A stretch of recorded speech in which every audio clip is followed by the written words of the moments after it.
Vamos a conversar sobre esto con Ezio Costa Cordela, profesor de Derecho Ambiental de la Universidad de Chile y director ejecutivo de la ONG FIMA.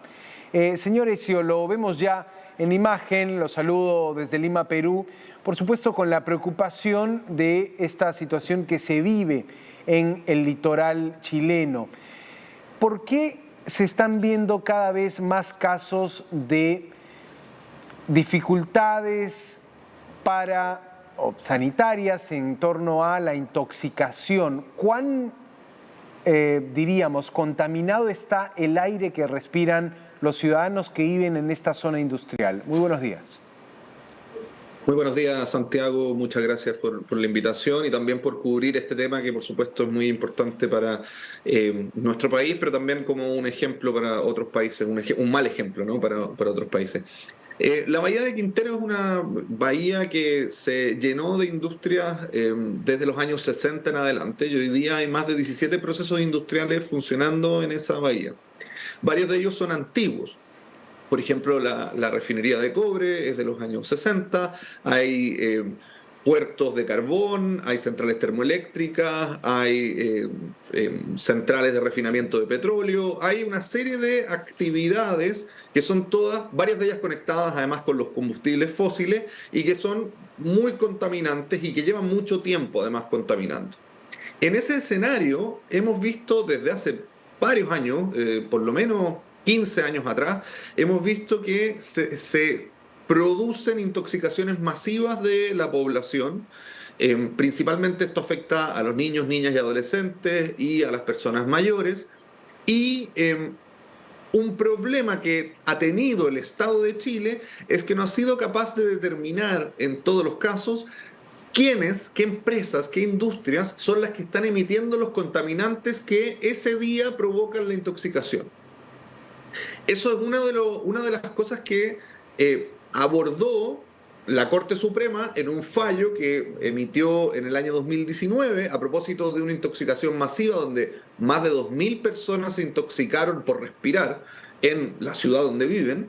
Y en ese momento no se supo tampoco cuáles eran los elementos en el aire que los habían intoxicado. Entonces la Corte Suprema, una de las cosas que dijo fue: mire, Estado de Chile, usted tiene que primero que nada entender cuáles son los gases que se emiten en esta bahía y cómo esos gases, también su interacción, producen intoxicaciones en las personas.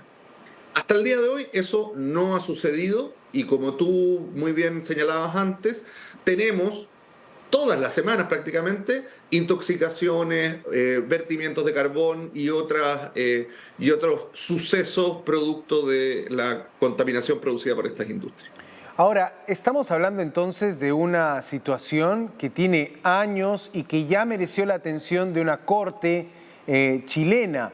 ¿Por qué cree que las autoridades no han podido dar pasos determinantes para poder primero averiguar cuál es el agente contaminante y después para plantear algún cambio en esta situación? Porque, claro, estamos hablando de población vulnerable, estamos hablando de escolares que tienen esta condición de intoxicación o esta afectación a su salud, pero la reacción de las autoridades parece ser nula o por lo menos no parece poder cambiar en un futuro cercano la realidad en esa zona. Mira, hay varios factores que confluyen en la dificultad que han tenido las autoridades para resolver el asunto. Yo diría que el principal tiene que ver con el poder de las industrias que se ubican en esa zona y que han impedido, digamos, que distintos gobiernos tomen acciones muy fuertes. Ahora bien, afortunadamente, durante el año pasado se anunció que durante este año se iba a producir el cierre de la fundición de Ventanas. La fundición de Ventanas es la fundición de cobre, es de los años 60, es muy contaminante, particularmente con SO2, que es uno de los contaminantes que se indican como responsables de las intoxicaciones masivas, y por lo tanto ese cierre, cuando se complete, va a ser importante para mejorar las condiciones de la bahía.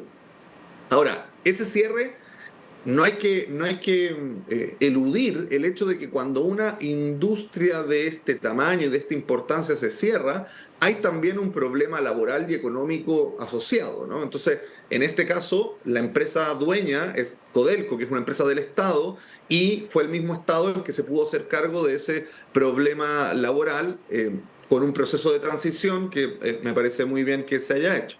No se ha hecho todavía con otras industrias, particularmente con las más antiguas. Y ahí el gran problema que existe es que las industrias más antiguas funcionan desde antes de que tuviéramos en Chile un sistema de evaluación ambiental. Ujú. Y no hemos adecuado esas industrias a los estándares actuales. Ustedes en Perú tienen un sistema de adecuación de las empresas antiguas a la normativa ambiental. En Chile no se creó ese mismo sistema y entonces estas industrias que funcionan desde los años 50 funcionan con los permisos de los años 50 o 60 o 70, cuando todavía no había una preocupación efectiva por lo ambiental como sí lo hay hoy día. Ujú. Entonces, ahí hay otro desafío que las autoridades tampoco han podido abordar, que es forzar a esas empresas a evaluarse ambientalmente.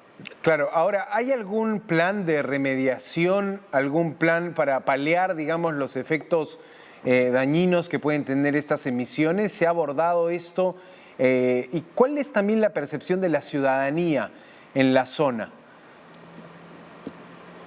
Respecto de los planes, hay un plan de transición, el PRAS se llama, que aborda algunos de los aspectos, pero no aborda la remediación. Es súper buena la pregunta que tú haces, precisamente porque en la discusión que existe a nivel mundial sobre la transición energética, la transición hídrica, una de las cosas que se está quedando fuera, o que en general los estados no han incorporado, es que tienen que reparar los daños que se produjeron en el tiempo anterior, ¿no? En esta zona de Quintero y Puchuncaví, aunque dejaran de funcionar todas las industrias, de todas maneras habría mucha contaminación en el suelo, en el agua, en el mar, que hay que reparar, ¿no? Que hay que limpiar. Y ese tipo de planes no se han puesto en vigor. Me comentabas también del fallo de la Corte Suprema del 2019, yo te comentaba antes. La semana pasada, el viernes de la semana pasada, la Corte Suprema emitió 3 nuevos fallos al respecto, Ujú. precisamente porque quienes presentamos las demandas que llevaron a esa resolución del 2019 estamos reclamando que no se han cumplido las medidas. Y la Corte Suprema dio cuenta de que las medidas no se han cumplido y ahora obligó al Estado a cuestiones mucho más específicas. Por ejemplo, a que nombren a 2 personas con la dedicación exclusiva para estar en la zona y resolver los problemas ambientales. Eso es un buen avance. La percepción de las personas en Quintero Puchuncaví, por supuesto, está dividida, ¿no? Porque entienden el problema que te mencionaba previamente. Nadie quiere vivir en un lugar tan contaminado, o sea, todos querrían que el aire esté limpio. Sin embargo, mucha gente depende económicamente de estas industrias y entonces quisieran que mejore la situación ambiental, pero sin perder sus fuentes laborales, lo cual es completamente razonable.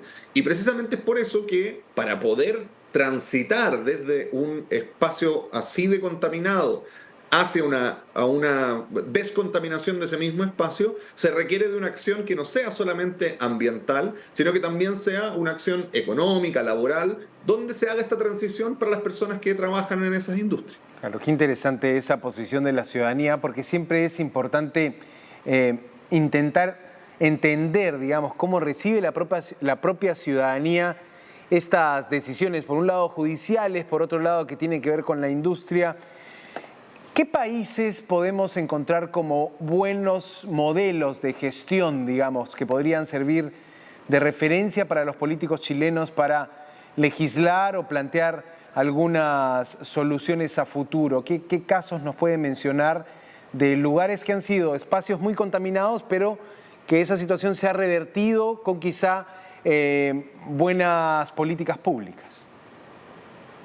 Mira, hay pocos casos, ¿ah? Esto es algo que nos ha tocado estudiar varias veces. Hay problemas estructurales en la manera en que está conceptualizada la acción pública en Chile y en muchos países latinoamericanos, donde nuestros estados son relativamente débiles frente a las grandes industrias transnacionales. Entonces, eso ya marca un poco la diferencia entre las cosas que pueden hacer nuestros estados y, por así decirlo, las trabas que le pone la economía global. Sin perjuicio de eso, y existiendo una lógica mundial de profundizar la transición ecológica justa, un buen ejemplo de esto sucedió en Estados Unidos, en la región de los Apalaches, que era una región muy minera de carbón. Y a propósito de la necesidad de ir abandonando los combustibles fósiles, Estados Unidos, particularmente el expresidente Obama, creó un programa de transición justa para esa zona, para que dejaran de hacer minería de carbón, pero tuvieran otros tipos de industrias que funcionaran en esa zona. Y es un caso de éxito que se estudia mucho en la Academia Ambiental a nivel global, porque hoy día, en esa misma región, donde antes eran más bien una región de minería de carbón y con muchos problemas de contaminación, hoy día esa zona se ha convertido en una zona que tiene, por ejemplo, industrias de producción de paneles solares, que tiene una serie de negocios locales funcionando de forma mucho más armónica, pero también económicamente sustentable en el tiempo, que tiene una gobernanza donde no solo se incorporó por supuesto, a las empresas y al Estado, sino que también se incorporó a las personas, se incorporó a las comunidades indígenas que habitan en ese lugar, y entre todos tienen mesas que gobiernan en el fondo la manera en que económicamente ese sector cambió desde el carbón hacia una economía más limpia. Claro, qué interesante, porque en el caso chileno no hablamos de una sola industria o de un solo sector, ¿no? Usted nos decía, hay tratamiento de minerales, pero también hay termoeléctricas y otro tipo de industrias. Ezio Costa Cordela, director de la ONG FIMA, académico también, profesor de Derecho Ambiental, ha estado con nosotros hablando sobre esta situación y quiero cerrar con esta pregunta. ¿Qué le parece el término esto del Chernobyl chileno? A veces en el debate público se suelen poner estos términos quizá también para mover un poco la atención, pero ¿cómo encuentra usted este término, esta etiqueta, si puedo llamarlo así? Mira, en Chile, más que de Chernobyl chileno, se habla de zona de sacrificio. Hay distintas zonas del país que se denominan zonas de sacrificio porque han sido sacrificadas en pos de un supuesto crecimiento económico del país. Tanto el término zonas de sacrificio como el término Chernobyl chileno lo pusieron los propios habitantes de la zona.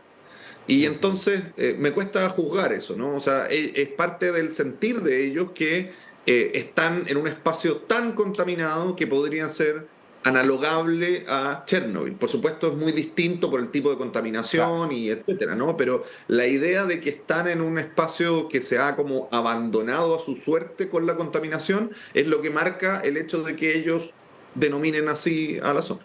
Interesante. Bueno, muchísimas gracias por su tiempo, señor Ezio Costa Cordela, director de la ONG FIMA. Muy bien. Un gusto.